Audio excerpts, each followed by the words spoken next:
এতিয়া আমি ভগ্নাংশৰ বিষয়ে আমি কিছু কথা আলোচনা কৰিছোঁ।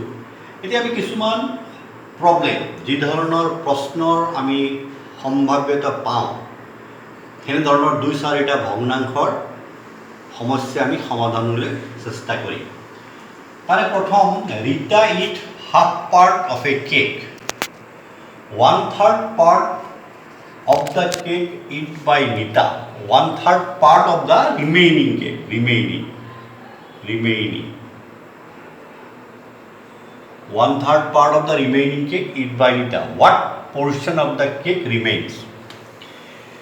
এতিয়া চোৱা, ইয়াত কি কৈছে, ৰীতাই এটা কেকৰ হাফ পাৰ্টটো খাই দিয়ে, এটা কেকৰ আধা ৰীতাই খাইছে। 1/3 part of the remaining cake eaten by Nita, যিমানখিনি কেক থাকিল তাৰ 1/3 অংশ কেকটো নিতাই খাইছে। What portion of the cake remains?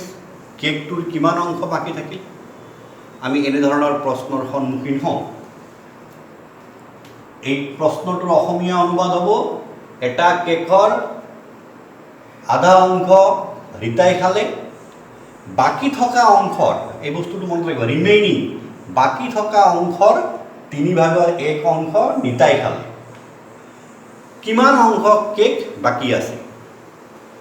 এতিয়া আমাৰ লগত কেক এটা আছে, গতিকে ৰীতাই কিমান খালে? ৰীতা ate হাফ পাৰ্ট বা হাফ পাৰ্ট। আমি ইমান টেকনিকেলি আমি লিখোঁতে আমাক এনচাৰটো লাগে। ৰীতাই হাফ পাৰ্ট খালে, কিমান থাকিল? ৰীতাই খোৱাৰ পিছত কিমান থাকিল? Remaining part half, 1 - ½ = half. এটা কেকৰ আধা অংশ ৰীতাই খালে, কিমান থাকিল? আধা থাকিল। যিমান থাকিল সেই আধা অংশটোৰ 1/3 অংশ নিতাই খাব। নিতাই কিমান খালে? 1/3। কিহৰ? যিখিনি বাদ আছে, কাৰণে 1/3 part of half, অৰ্থাৎ 1/3 অংশৰ আধা অংশখিনি, যিমানখিনি আধা মানে 1/3 part of half কেকৰ, হাফ পাৰ্ট কেকৰ 1/3 অংশ নিতাই খালে। গতিকে আমাৰ নিতাই কিমান খালে? এইটো অফ মাল্টিপ্লাই কৰি দিম আমি, 1/6 হ'ল। মোৰ লগত এটা কেক আছিল, এটা কেকৰ আধা পাৰ্ট ৰীতাই খালে, আধা পাৰ্ট কেক থাকিল। সেই আধা পাৰ্ট কেকৰ 1/3 পাৰ্ট, যোনটো আধা কেক আছিল না, তাক 3 ভাগ কৰিলোঁ মই, সেই 1/3 অংশ ৰীতাই খালে। এতিয়া মোক প্ৰশ্নটো সুধিছে, মোৰ লগত কিমান কেক বাকী থাকিল? Therefore remaining part,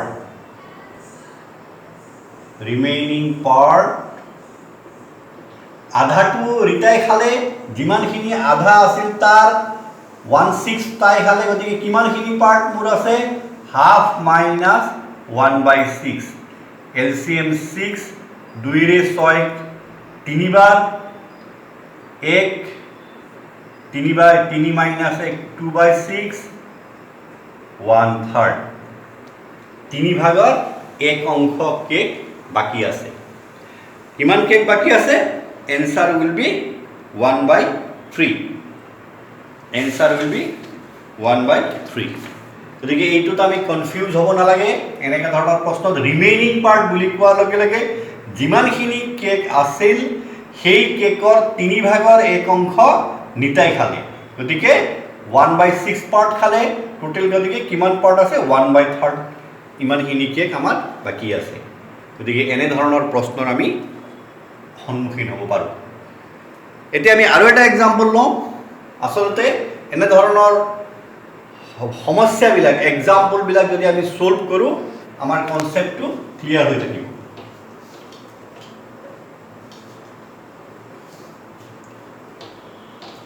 আমি এতিয়া দ্বিতীয় এটা এক্সাম্পল আমি ল'বলৈ চেষ্টা কৰিছোঁ। Example 2, in class 2 in class 2 35 out of 40 students pass. কোনো এটা পরীক্ষা ক্লাস 3 বলি লিয়া 3 বা 4 জি ধৰি লিও ক্লাস 3 40 জন ছাত্ৰ ছাত্ৰীৰ ভিতৰত 35 জন ছাত্ৰ ছাত্ৰী উত্তীৰ্ণ হৈছে।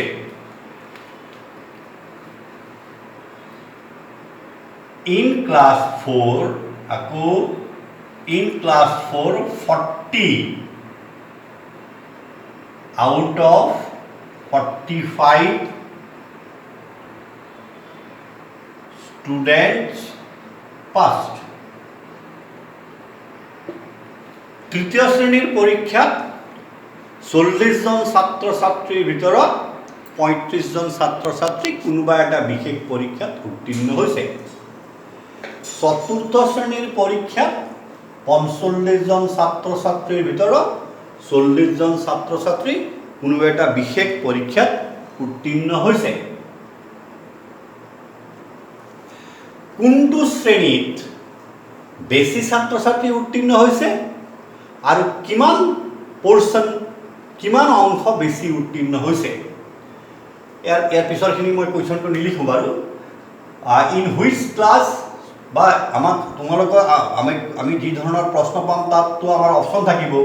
The number of student the number of student মোৰ পাছ ইন ক্লাছ অমুক ইমান পৰ্চন বা 4ত ইমান পৰ্চন, সেইটো আমি কৰি উলিয়াব লাগিব। আমি জানিবলগীয়া কথাটো হ'ল 40 জন ছাত্ৰ ছাত্ৰীৰ ভিতৰত 35 জন ছাত্ৰ ছাত্ৰী উত্তীৰ্ণ হৈছে এটা ক্লাছত, আৰু এটা ক্লাছত 45 জন ছাত্ৰ ছাত্ৰীৰ ভিতৰত 40 জন ছাত্ৰ ছাত্ৰী উত্তীৰ্ণ হৈছে। কোনটো শ্ৰেণীত কিমান শতাংশ কিমান অংশ ছাত্ৰ ছাত্ৰী বেছি উত্তীৰ্ণ হৈছে বা এই দুটা ভগ্নাংশৰ ভিতৰত কোনটো ভগ্নাংশ বেছি ডাঙৰ সেইখিনি আমি কম। এতিয়া আমাৰ 3ত কিমান হৈছে? ক্লাছ 3ত আমাৰ হৈছে 35 জন ছাত্ৰ ছাত্ৰী 40 জনৰ ভিতৰত। 5ৰে যদি আমি এইটো কাটি দিওঁ 7, 5, 8 অৰ্থাৎ 7/8 8 ভাগৰ 7 উত্তীৰ্ণ হৈছে ক্লাছ 3। 4ত কি হৈছে? 40 জন ছাত্ৰ ছাত্ৰী উত্তীৰ্ণ হৈছে। কিমান জনৰ ভিতৰত? 45 জনৰ ভিতৰত। অৰ্থাৎ 8 ভাগৰ 7 ভাগ ছাত্ৰ ছাত্ৰী উত্তীৰ্ণ হৈছে তৃতীয় শ্ৰেণীত ক্লাছ 3ত। ক্লাছ 4ত 9 ভাগৰ 8 ভাগ ছাত্ৰ ছাত্ৰী উত্তীৰ্ণ হৈছে। কোনটো শ্ৰেণীত বেছি অংক ছাত্ৰ ছাত্ৰী উত্তীৰ্ণ হৈছে? এতিয়া আমি এই দুটা ভগ্নাংশ আমি কম্পেয়াৰ কৰিব লাগিব। We have to compare this two ratio'. So' to compare the two ratio' we must have same denominator. আমাৰ হৰটো একে হ'ব লাগিব। হৰ একে হ'বলৈ আগতে মই কৈছিলোঁ যে 8 আৰু 9ৰ আমি লসাগু উলিয়াব লাগিব, LCM। 8 আৰু 9ত কোনো ধৰণৰ কমন ফেক্টৰ নাই, গতিকে আমি সিহঁতক লসাগু উলিয়াবলৈ হ'লে 8 9 গুণ 72। গতিকে মই ইয়াক 7 × 9 8 × 9 কৰিলোঁ। তাৰমানে এইটো হ'ল 63/72। ইয়াক আকৌ মই বোথ ছাইড 8ৰে মাল্টিপ্লাই কৰিলোঁ। 8 × 8 9 × 8 64/72। দেখিলোঁ চতুৰ্থ শ্ৰেণীত বেছি অংক ছাত্ৰ ছাত্ৰী উত্তীৰ্ণ হৈছে। চতুৰ্থ শ্ৰেণীত 72 জন ছাত্ৰ ছাত্ৰীৰ ভিতৰত 64 জন ছাত্ৰ ছাত্ৰী উত্তীৰ্ণ হৈছে। যদি মই সিহঁতক এটা একেটা হৰ থকা ভগ্নাংশত লৈ যাওঁ আৰু তৃতীয় শ্ৰেণীত 72 জনৰ ভিতৰত 63 জন ছাত্ৰ ছাত্ৰী উত্তীৰ্ণ হৈছে। Therefore 64/72 is greater than 63/72. এটা আছে কিমান অংশ বেছি উত্তীৰ্ণ হৈছে। কিমান অংশ বেছি উত্তীৰ্ণ হোৱাৰ ওলাবলৈ মই 64/72 মাইনাছ 63/72 লসাগু হ'ল মোৰ 72 64 পৰা যদি মই 63 মাল্টিপ্লাই কৰি দিওঁ 1/72 so I got two answers of this question যদি এটা শ্ৰেণীত 40 জন ছাত্ৰ ছাত্ৰীৰ ভিতৰত 35 জন উত্তীৰ্ণ হয় আৰু এটা শ্ৰেণীত 45 জন ছাত্ৰ ছাত্ৰীৰ ভিতৰত যদি 40 জন উত্তীৰ্ণ হয় চতুৰ্থ শ্ৰেণীত বেছি ছাত্ৰ ছাত্ৰীৰ বেছি অংশ ছাত্ৰ ছাত্ৰী উত্তীৰ্ণ হৈছে কিমান অংশ উত্তীৰ্ণ হৈছে বেছি 72 ভাগত 1 অংশ সো এনে ধৰণৰ প্ৰশ্ন যদি আহে আপোনালোকে এই ধৰণে প্ৰয়াস কৰিব পাৰে আমি আৰু দুটামান আমি এনে ধৰণৰ প্ৰবলেমবিলাক সমাধান কৰিবলৈ চেষ্টা কৰিম আমি যিমান বেছি এনে ধৰণৰ প্ৰবলেম আমি সমাধান কৰিম সিমানে আমাৰ অভিজ্ঞতাটো বাঢ়ি যাব এতিয়া কেতিয়াবা আমাৰ এলজেব্ৰা টাইপৰ মানে এনেকুৱা টাইপৰ আহে সমাধান কৰা solve what is the answer of this 2/2 1 2/5 divided by 5/7 এতিয়া এইটো প্ৰশ্ন কৰাৰ লগত এটা বৰ ইম্পৰ্টেণ্ট বস্তু এটা জড়িত হৈ আছে এতিয়া মই আগতে কৈছিলোঁ যে মই যেতিয়া ভগ্নাংশ পঢ়াম ছাত্ৰ ছাত্ৰীসকলে ইয়াৰ আগৰ বস্তুখিনি মই জানা বুলি ধৰি ল'ম গতিকে মই বদমাছ যোনটো ফৰ্মুলা আছে সেই ফৰ্মুলাটো জনা বুলি ধৰি ল'ম বা ভি বদমাছ বুলি কয় আগতে বাৰটো কাম কৰিব লাগে B bracket O' of D divide multiplication addition and subtraction সেইটো অনুপাতত সেই ধৰণে যদি আমি ক্ৰমান্বয়ে আমি এই এলজেব্ৰিক সামবিলাক সলভ কৰিম গতিকে প্ৰথমে আমি এই সামটোত আমি প্ৰথমে এই যিবিলাক আমাৰ মিশ্ৰ ভগ্নাংশবিলাক আছে মিক্সড ফ্ৰেকশ্যনবিলাক সিহঁতক আমি সহজকৈ ভাগি ল'ম 2 2 4 1 5 5 ভাগৰ 2 5 1 5 2 7 7 ভাগৰ 5 হৰণ 5 ভাগৰ 7 this is equal to 5/2 7/2 এইটো ডিভিজনটোক যদি মই মাল্টিপ্লাই কৰি দিওঁ এইটো ৰেচিপ্ৰকেল টু 7/5 হ'ব